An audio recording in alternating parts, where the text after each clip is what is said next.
Hello, this is Carrie Fell. Welcome to my studio.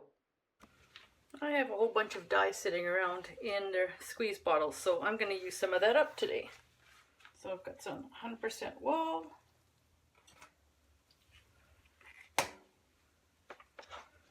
These are 2 warp chains. They're 3 yards long. They're already wound into warp chains. There's acid in the soak water. Add a bit more water.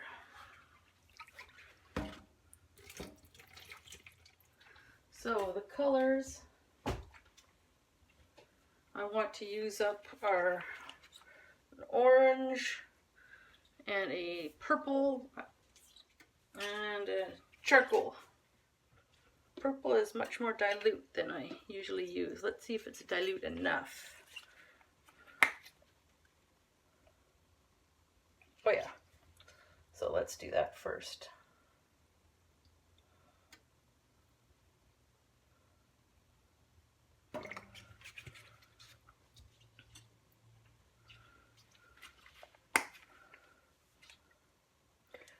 Oh boy, that's not dilute at all, is it?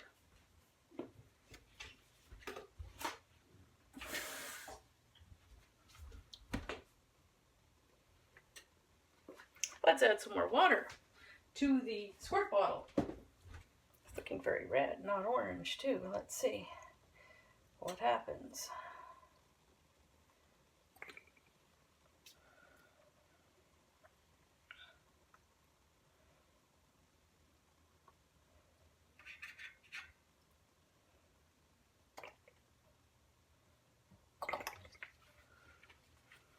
Interesting. The last time I dyed with this, I thought it was very orange.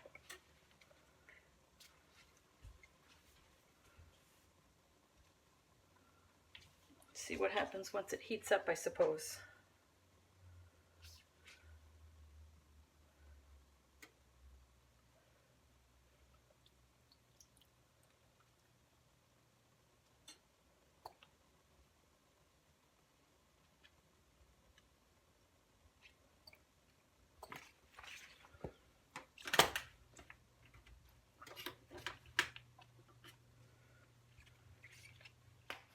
These are not my usual colors at all. So, fun.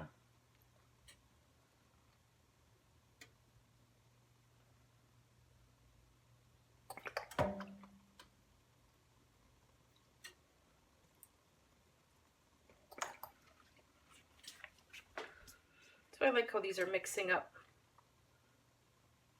They're not just going to be solid colors. So I'm going to heat this up and let the some of the dye enter the yarn, and then I'll flip it and see if the other side has got enough color. Fun using colors that I don't usually use. So here's something interesting. The orange color that I put on, it seems to be separating into a dark and a like a red and a yellow. And over here it's paled right out. Down here the parts that are sticking out of the water are still bright, but yes, definitely more to the yellow tinge there. It's something to do with that rhodamine red or rhodamine red that I have. The red doesn't bind very easily. It's always left over in the dye water afterwards. Here it seems to have leached, the red is leaching out into the water and the yellow part of it is still staying. That's what it looks like to me. The heat is allowing the yellow to strike, but not the red right now. So very interesting. Gonna heat it a little longer, turn the heat down so it's not boiling. And then I'll flip it over and see if there's any white patches. I want to keep this overall a little lighter than my usual dye bath. I usually like to have it saturated, but I'd like to see what the pale purples and oranges look like. When I flip it, it'll probably mingle the colors more, and that's okay. They're a little bit too distinct right now. For my liking, anyway. It's 10 minutes later, and isn't this interesting? This is not only orange, it's actually leaning towards yellow. And the water's pink. Because the red dye in the orange is not taking. The yellow did, but the red isn't. So, very interesting. Most of the color, there's a little bit of color left elsewhere, but it's only a little bit. So, I'm going to flip it.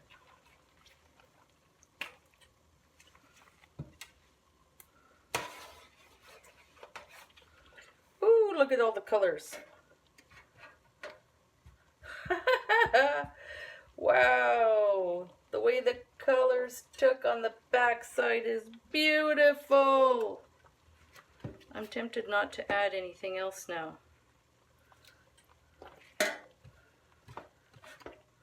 And just kind of let it be. Ooh, it's tempting, isn't it?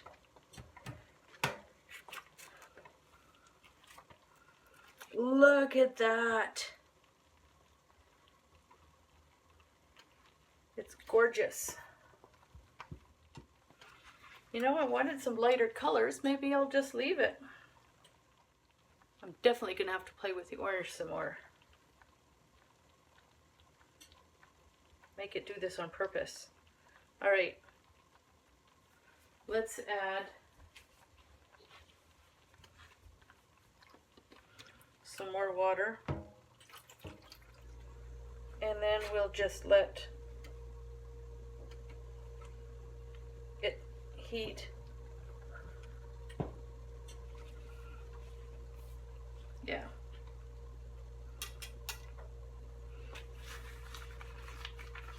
We'll give it another 10, 15. So here's the dry yarn, the 2 warp chains that I dyed up, and I'm very excited about. This one was dyed on a pure white yarn, and this was dyed on the light brown or beige type yarn with the exact same colors going across both. So it's a lot more subtle on the darker one, a lot brighter on this one. What really excited me when I was dyeing was how the color broke. So this was the bright orange here, and my bright orange is a mixture of rhodamine red, which is kind of a fuchsia, and yellow. And what happened was, because it was very little water in the dye bath, the color sort of drained down out of the yarn, and so the yellow remained on the surface and the pink dropped down to the water below. So we actually have a yellow and a pink as 2 separate colors on this. And where it's really noticeable is on the one end.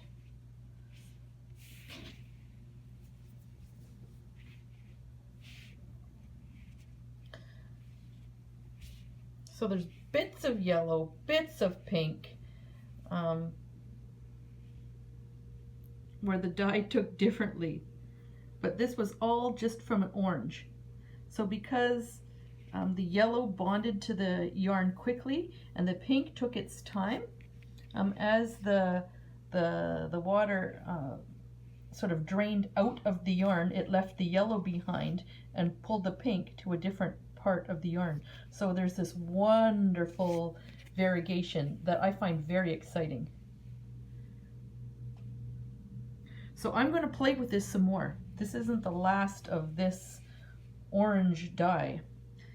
I'm going to mix more, dye some more. I mean, I could dye an entire warp or skein with just this one color and end up with this amazing variegation. So, and then with a little, you know, purple in there to offset it. Oh, it's so exciting. 3 colors of yarn in here. The orange, the very light purple, and a charcoal. So all together, This was my surprise that I'm so, so happy with. So let's put that on the loom and see what it looks like.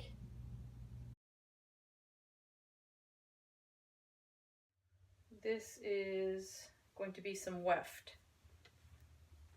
There's a piece on the loom right now, and I can't find any yarn in my stash that I think would complement it nicely. I think a gray would look nice, and I do have a gray, but I think it's too dark. So this is going to be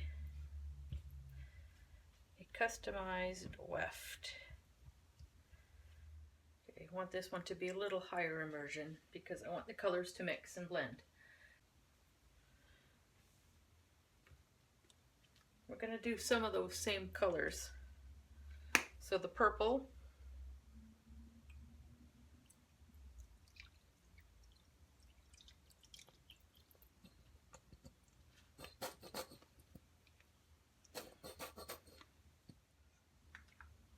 and the charcoal,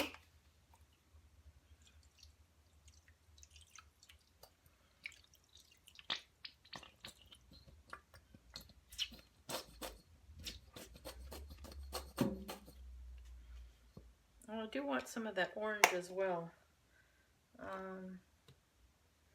So I'm going to mix more of it and more of the charcoal as well. So I forgot to turn the camera on. So we have a whole whack of colors in here. Purple, charcoal, we're going darker. I've just turned the heat on.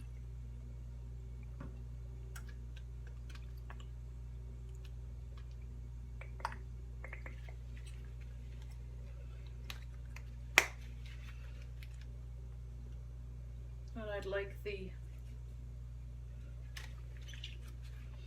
yarn to absorb everything that's in the water. And there's a lot of it in the water.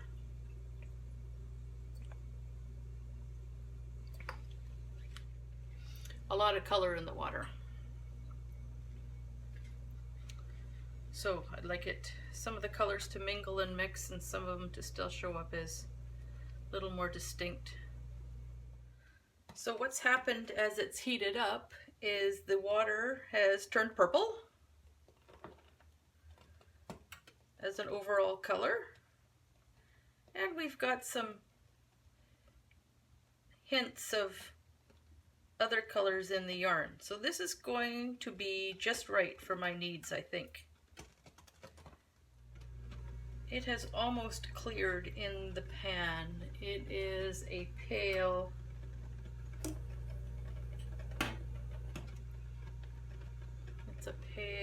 purpley pink. And since I know that the rhodamine red doesn't clear, I'm just going to let it cool in here and see if it absorbs that last little bit of light color.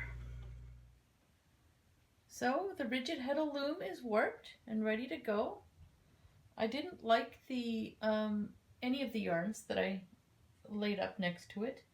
The charcoal was too dark and too charcoaly. I needed something a little warmer, not a cool gray. So I dyed up I made a skein and dyed it up in a warmer color, which I think will contrast nicely with the warp, and that's what I'm going to use for the weft. I seem to have lost the footage of the weaving process, so let's just jump right to the good part.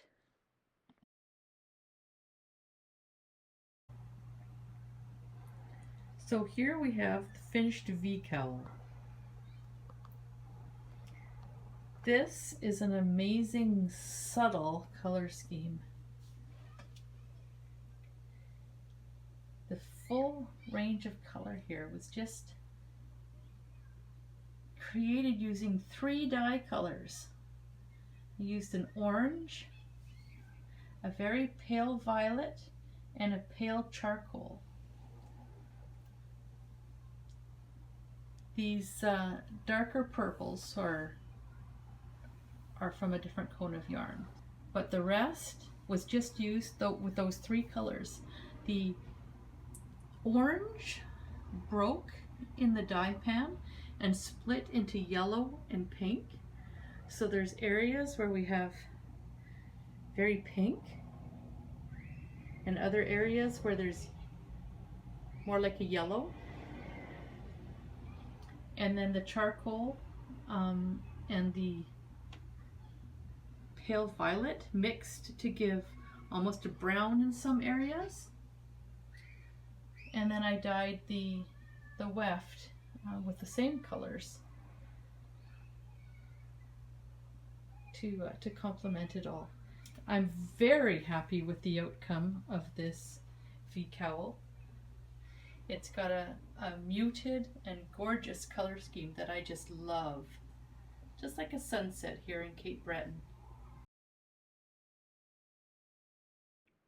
More information on this cowl and others can be found on my website. Thank you for watching.